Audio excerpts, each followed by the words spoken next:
எல்லோருக்கும் வணக்கம். இது உங்கள் study with Darshini YouTube channel. நம்ம இந்த வீடியோவில் நவம்பர் 22ஆம் தேதிக்கான கரண்ட் அஃபேர்ஸ் பார்க்க போகிறோம். இன்றைக்கான கரண்ட் அஃபேர்ஸ் பார்க்கறதுக்கு முன்னாடி எஸ்டர்டே கரண்ட் அஃபேர்ஸ் ஒரு தடவை ரிவிஷன் பார்த்துட்டு ஸ்டார்ட் பண்ணலாம்.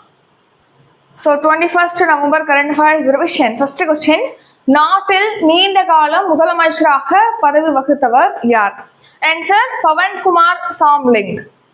மசோதாவிற்கு ஆளுநர் கீழ்கண்ட எந்த சட்டப்பிரிவின் கீழ் ஒப்புதல் அளிக்கிறார்? Answer article 200. இந்தியாவின் 52வது உச்சநீதிமன்ற தலைமை நீதிபதி யார்? Answer PR Gavai.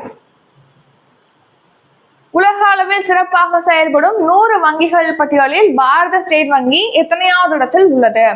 ஆன்சர் 43வது இடத்தில் உள்ளது.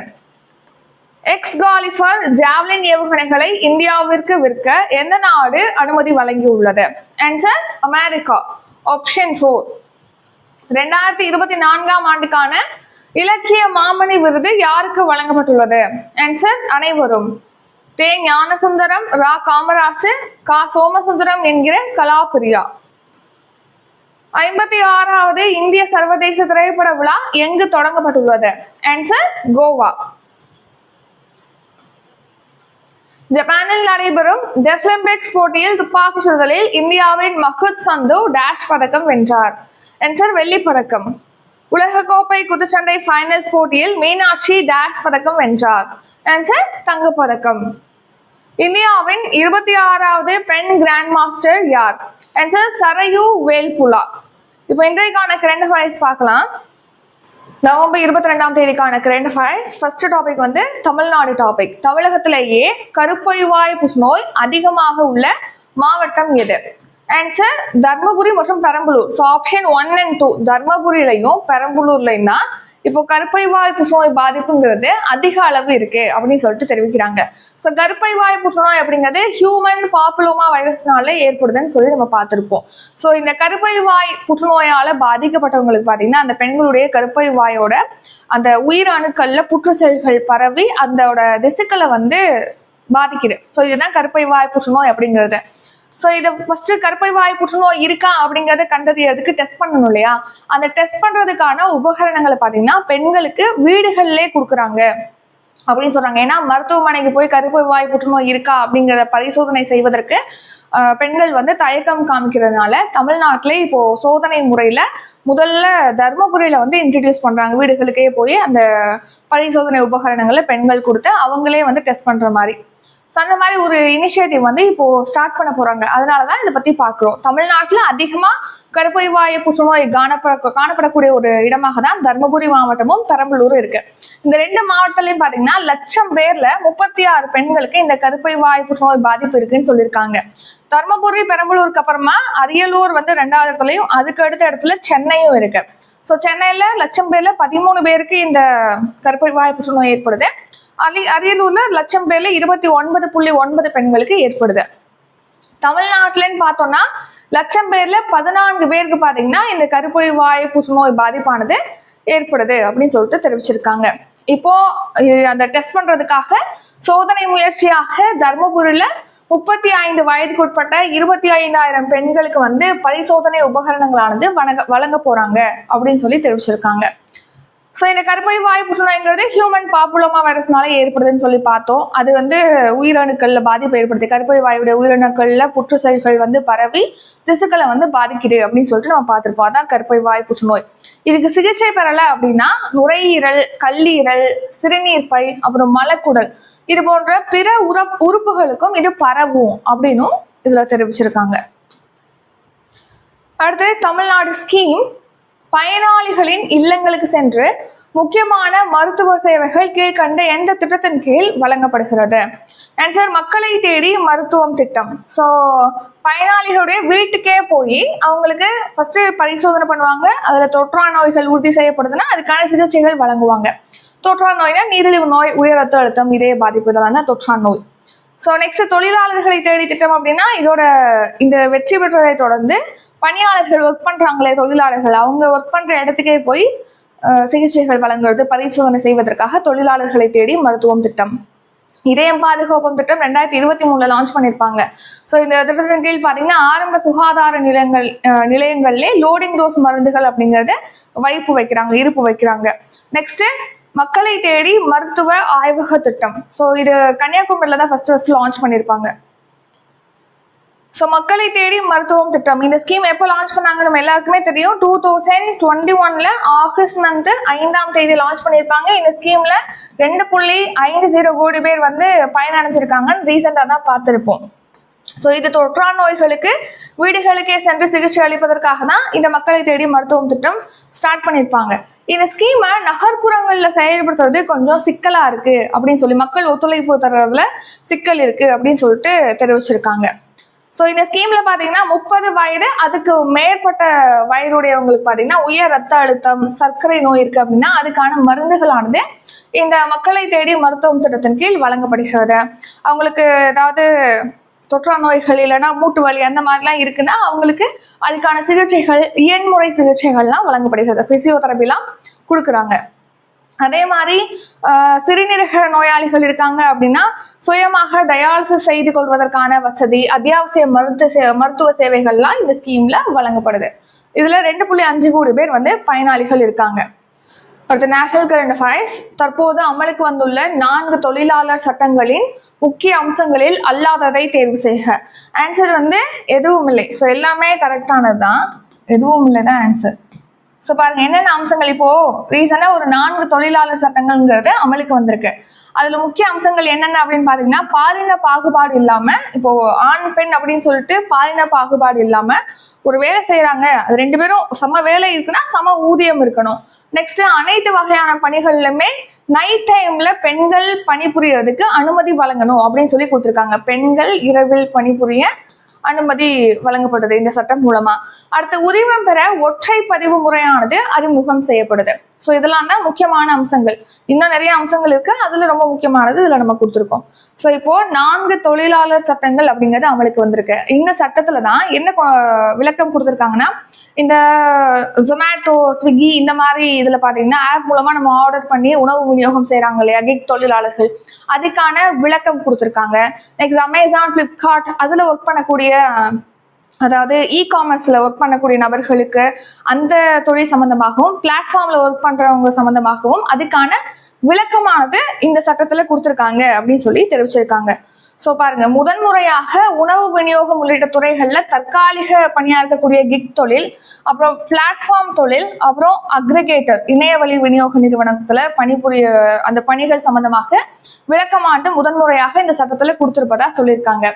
நெக்ஸ்ட் பாத்தீங்கன்னா இந்த 4 தொழிலாளர் சட்டங்கள்ங்கிறது அமலுக்கு வந்திருக்குன்னு பார்த்தோம் இல்லையா, அதாவது 29 தொழிலாளர் சட்டங்கள்ல சீர்திருத்தம் மேற்கொள்ளும் வகையில 4 சட்டங்களாக சுருக்கி இருக்காங்க. ஊதிய விதி 2019, தொழில்துறை தொடர்பு விதி 2020, சமூக பாதுகாப்பு விதி 2020, பணி பாதுகாப்பு, சுகாதாரம் மற்றும் பணிச்சூழல் விதி 2020ன்னு சொல்லிட்டு 4 சட்டமாக சுருக்கிட்டாங்க. 29 தொழிலாளர் சட்டங்கள்ல திருத்தம் மேற்கொண்டு.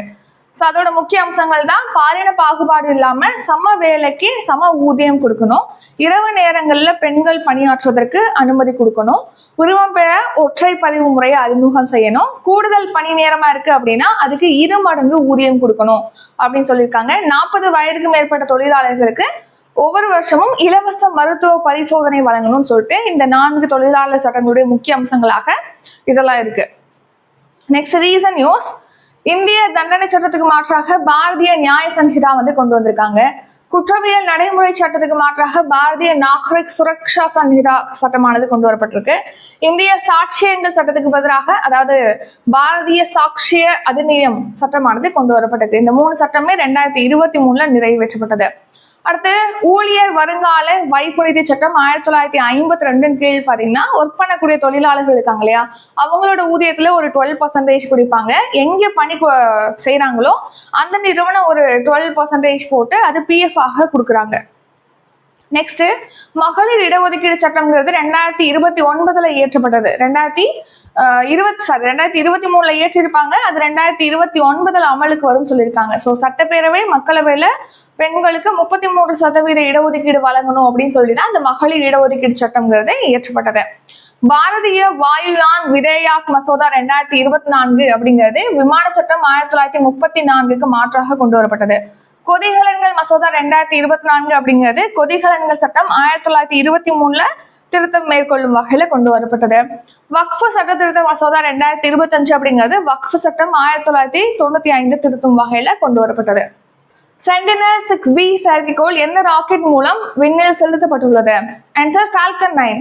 ஸ்பேஸ் எக்ஸ் நிறுவனம், அமெரிக்காவுடைய எலான் மஸ்க்கு சொந்தமான ஸ்பேஸ் எக்ஸ் நிறுவனத்துடைய ஒரு ராக்கெட் தான் ஃபால்கன் 9. இந்த ஃபால்கன் 9 ராக்கெட் மூலமா சென்டினல் 6B அப்படிங்கிற ஒரு சேட்டலைட்டை நாசாவும் ஐரோப்பிய நாடுகளும் சேர்ந்து அனுப்பியிருக்காங்க. ஸோ நாசா மற்றும் ஐரோப்பிய கூட்டாளியோட தான் சேர்ந்து இப்போ சென்டினல் 6B அப்படிங்கிற ஒரு சேட்டலைட்டை பூமியை கண்காணிக்கிறதுக்கு, அதாவது பெருங்கடல்களை முக்கியமாக கண்காணிக்கிறதுக்காக அனுப்பியிருக்காங்க. சென்டினல் 6B ஃபால்கன் 9 ராக்கெட் மூலமா அனுப்பப்பட்டிருக்கு. நாசாவும் ஐரோப்பாவும் இணைஞ்சுதான் உருவாக்கியிருக்காங்க. ஸ்பேஸ் எக்ஸ் நிறுவனம் ஃபால்கன் 9 ராக்கெட் மூலமா லான்ச் பண்ணியிருக்காங்க. நெக்ஸ்ட் ரீசன் நியூஸ், ஸ்பேடெக்ஸ் விண்கலம் பார்த்தீங்கன்னா ரீசெண்டா PSLV C60 மூலமா லான்ச் பண்ணாங்க. அடுத்து PSLV C61 மூலமா EOS-09 அப்படிங்கிற எர்த் அப்சர்வேஷன் சேட்டலைட், அதாவது புவி கண்காணிப்பு செயற்கைக்கோளை லான்ச் பண்ணாங்க. ஆனா இந்த மிஷன் வந்து தோல்வி அடைஞ்சிருச்சு. NVS-02 அப்படிங்கிற நேவிகேஷன் சேட்டலைட் பாத்தீங்கன்னா GSLV F-15 மூலமா லான்ச் பண்ணிருக்காங்க. ஆதித்யா L1 அப்படிங்கிறது PSLV C57 ராக்கெட் மூலமா லான்ச் பண்ணிருக்காங்க. சூரியனை ஆய்வு செய்யறதுக்காக, சூரியனுடைய வெளிப்புறத்தை ஆய்வு செய்யறதுக்காக இஸ்ரோ அனுப்பின ஃபர்ஸ்ட் மிஷன் தான் ஆதித்யா L1 அப்படிங்கிறது. நிலவில் தரையிறங்கிய தனியார் நிறுவனத்துடைய 2வது விண்கலம் எது அப்படின்னா Blue Ghost. Defence current affairs, Tejas MK-1A போர் விமானத்தை கீழ்கண்ட எந்த நிறுவனம் தயாரித்துள்ளது? ஆன்சர் ஹிந்துஸ்தான் ஏரோநாட்டிக்ஸ் லிமிடெட் நிறுவனம், HAL அப்படின்னு சொல்லிட்டு ஷார்ட்டா சொல்லுவோம்.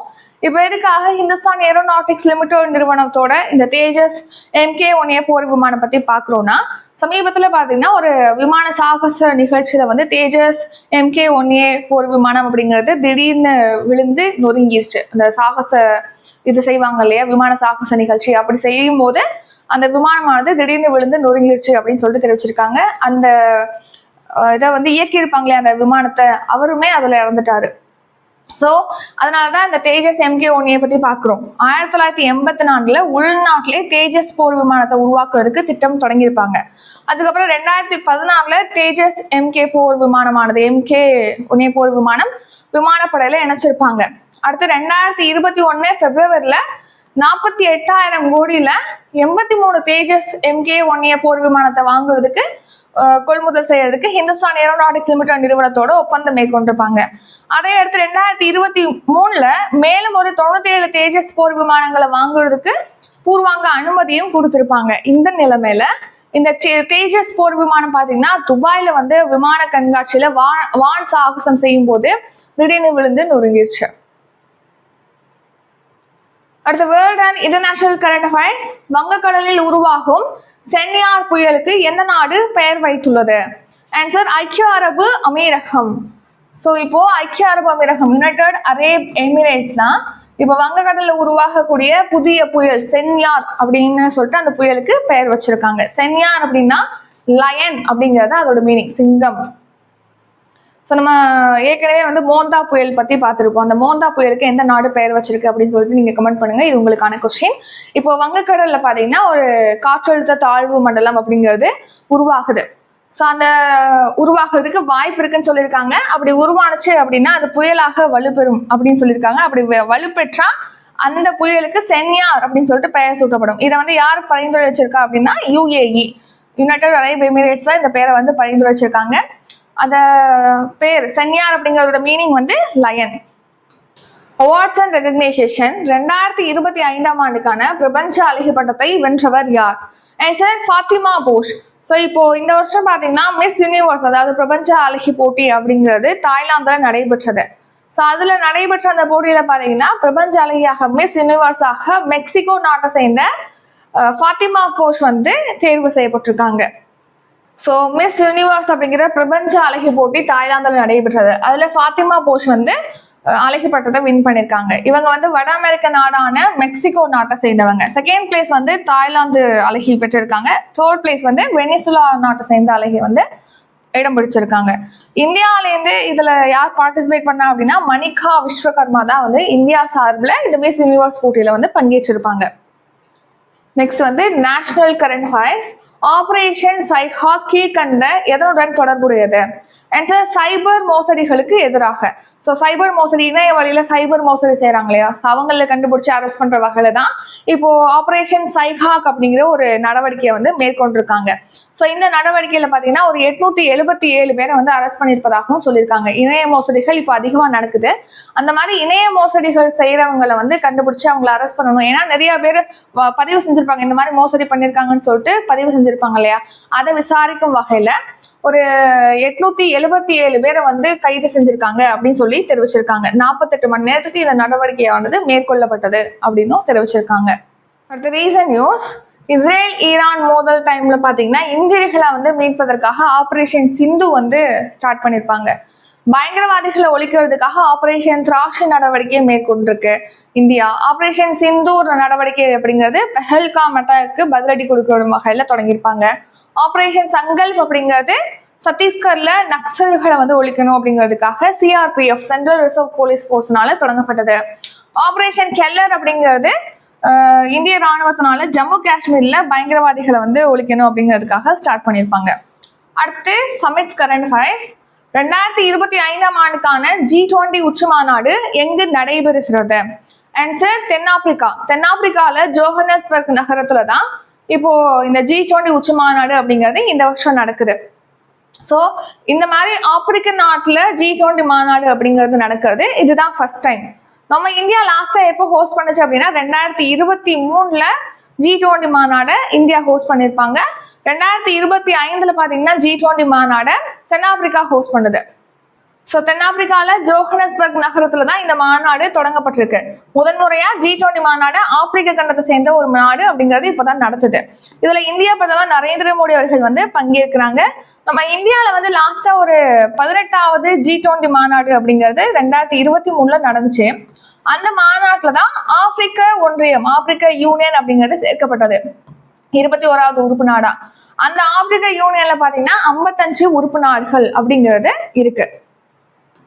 இப்போ G20 நாடுகள் என்னென்ன நாடுகள் அப்படின்னு பார்த்தோம்னா சவுதி அரேபியா, துருக்கி, ஆஸ்திரேலியா, ரஷ்யா, தென்னாப்பிரிக்கா, மெக்சிகோ, அர்ஜென்டினா, அப்புறம் Germany, India, Canada, Japan, England, Italy, China, ஐரோப்பிய ஒன்றியம் அதாவது யூரோப் யூனியன் அப்படின்னு சொல்லுவோம். ஸோ இது ஒரு உறுப்பு நாடா அதாவது உறுப்பா இருக்கு.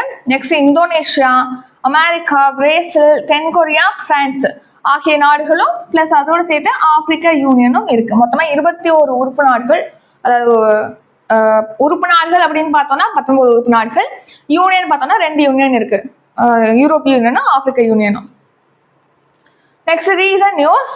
ஆசியான் பிளஸ் பாதுகாப்பு அமைச்சர்கள் மாநாடு மலேசியால கோலாலம்பூர்ல ரீசனா நடைபெற்றது.